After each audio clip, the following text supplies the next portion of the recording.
wa ta'ala. Sampai pernah dikisahkan, Bu, Sayyidina Ali ini Pak pernah mimpi.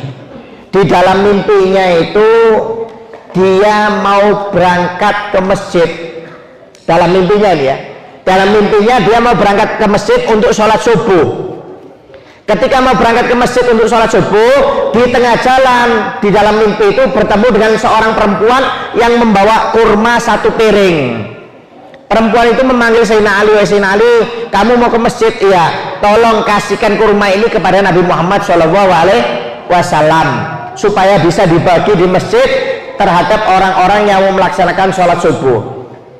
Dibawa oleh Sayyidina Ali ini sampai masuknya Masjid Nabawi, dikasihkan kepada Nabi Muhammad. "Ya Rasulullah, ini ada titipan perempuan tadi di tengah jalan memberi kamu kurma sepiring untuk dibagikan kepada jamaah yang melaksanakan sholat subuh." Akhirnya Rasulullah mengambil 1 buah kurma, diberikan kepada Sayyidina Ali bin Abi Thalib. Dimakan Pak Bu, nggak taunya kurmanya nikmatnya luar biasa, enak. Sayyidina Ali tidak pernah makan kurma yang begitu lezat seperti itu. Akhirnya dia minta tambah lagi kepada Nabi Muhammad, "Ya Rasulullah, kurmanya nikmat, minta tolong tambah lagi ya Rasulullah." Kata Rasulullah, "Jangan, yang lainnya belum kedapatan. Nanti kalau yang lainnya sudah dapat, ada sisanya, kamu minta saya kasih." Subhanallah, belum dibagi oleh Nabi Muhammad, Sayyidina Ali bangun dari tidurnya. Dikira, wah ternyata mimpi, kata Sayyidina Ali. Ternyata mimpi. Akhirnya keluar Sayyidina Ali, siap-siap mau berangkat sholat subuh. Setelah siap-siap berangkat keluar untuk sholat subuh, nggak taunya sungguhan di tengah jalan ketemu perempuan tadi yang mau ngasih korma. Tapi pada waktu itu Nabi Muhammad sudah meninggal, Sayyidina Abu Bakar As-Siddiq sudah meninggal, yang menjadi khalifah Sayyidina Umar bin Khattab. Ya, tapi kalau dalam mimpi tadi Sayyidina Ali di zamannya Nabi, ketemu Nabi. Perempuan itu manggil, "Wahai Sayyidina Ali, kamu ingin ke masjid?" "Iya." "Ini tolong kurma ini berikan kepada Sayyidina Umar bin Khattab untuk dibagi-bagi di masjid." "Oh iya siap." Diambil oleh Sayyidina Ali. Sampai masuk Masjid Nabawi, ketemu Sayyidina Umar. "Sayyidina Umar, ini ada kurma titipan dari perempuan tadi aku ketemu di tengah jalan untuk dibagi kepada orang-orang di masjid." "Oh iya." Diambil oleh Sayyidina Umar, diberikan kepada diberi satu Sayyidina Ali. Dimakan Bu, sama rasanya seperti dalam mimpi, enaknya luar biasa. Kaget Sayyidina Ali, ini rasanya seperti yang dalam mimpi nih, enaknya kurma ini. Akhirnya minta lagi dia kepada Sayyidina Umar, "Wahai Sayyidina Umar, tolong ini kurmanya nikmat, saya minta lagi." Apa jawab Sayyidina Umar? "Wahai Sayyidina Ali, seandainya tadi kamu mimpi Nabi Muhammad menambahi kamu, saya tambah. Cuma berhubung tadi di dalam mimpi Nabi Muhammad nggak ngasih tambah, maka minta maaf, saya juga nggak bisa kasih tambah." Bingung Sayyidina Ali. Sayyidina Ali ini belum cerita masalah mimpinya loh Pak. Bingung loh, Sayyidina Umar, saya ini belum cerita masalah mimpi, tahu dari mana kamu?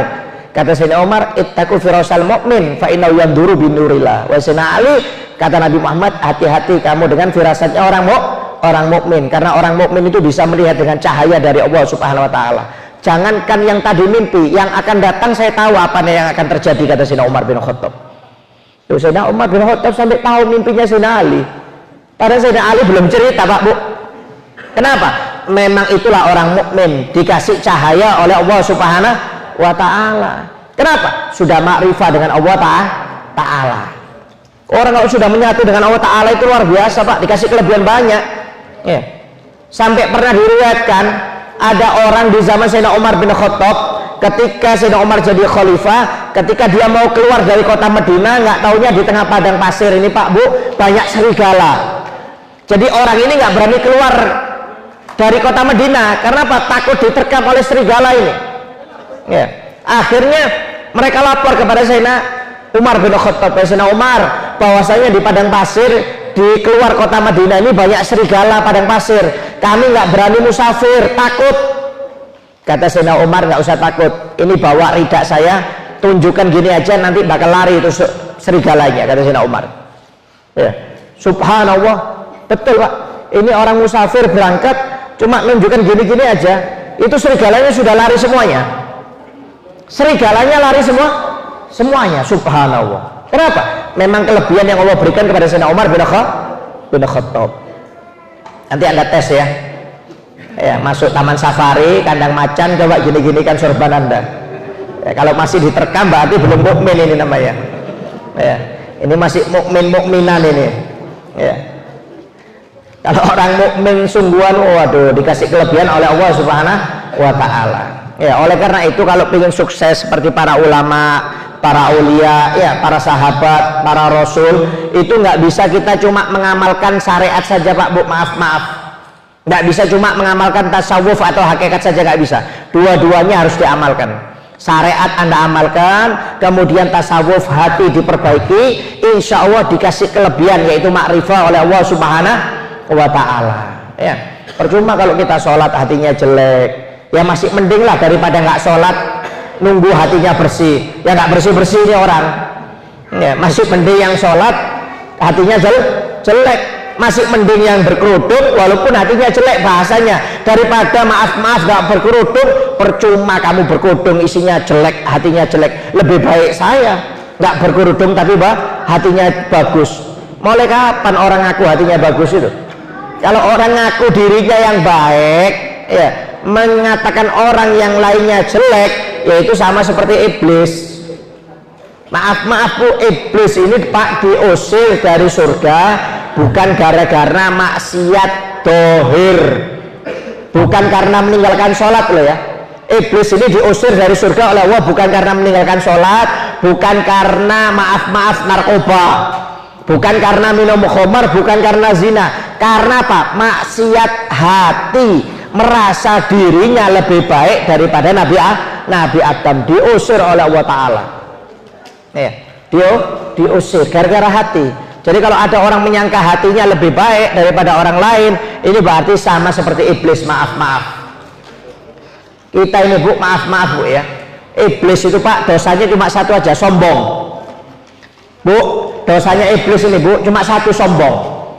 Itu sudah dikeluarkan dari surga. Bagaimana dengan kita ini? Isinya sombong, hasut, iri, dengki, ya, riya, ingin dipuji, segala macam penyakit hati ada di dalam tubuh kita.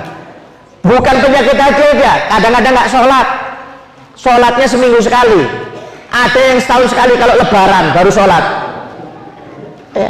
Belum nanti gunjingnya segala macam. Waliyadzubillah min dzalik. Ini iblis, ini orang alim, orang ahli ibadah, 80.000 tahun di surga Bu, gara-gara satu dosa, sombong, merasa dirinya lebih baik, dilaknat oleh Allah, diusir dari Allah, dari surga. Kita yang belum pernah masuk surga, bukan orang alim, bongol lagi. Loh, malaikat dengan iblis kalah, malaikat alimnya kalah. Nggak ada orang seperti alim seperti iblis, nggak ada. Ahli ibadah, malaikat aja kalah ibadahnya dengan iblis. 80.000 tahun di surga, gara-gara sombong aja diusir oleh Allah Ta'ala. Waliyadzubillah min dzalik. Apalagi kita Pak, waliyadzubillah min dzalik. Kalau sudah sombong, hasut, iri, dengki, riak, pengen dipuji, pengen tenar, pengen popularitas, cinta dunia, waliyadzubillah min dzalik, lengkap dosanya sudah. Lengkap dosanya. Semuanya diborong. Ya. Pertama kali yang berbuat sombong iblis.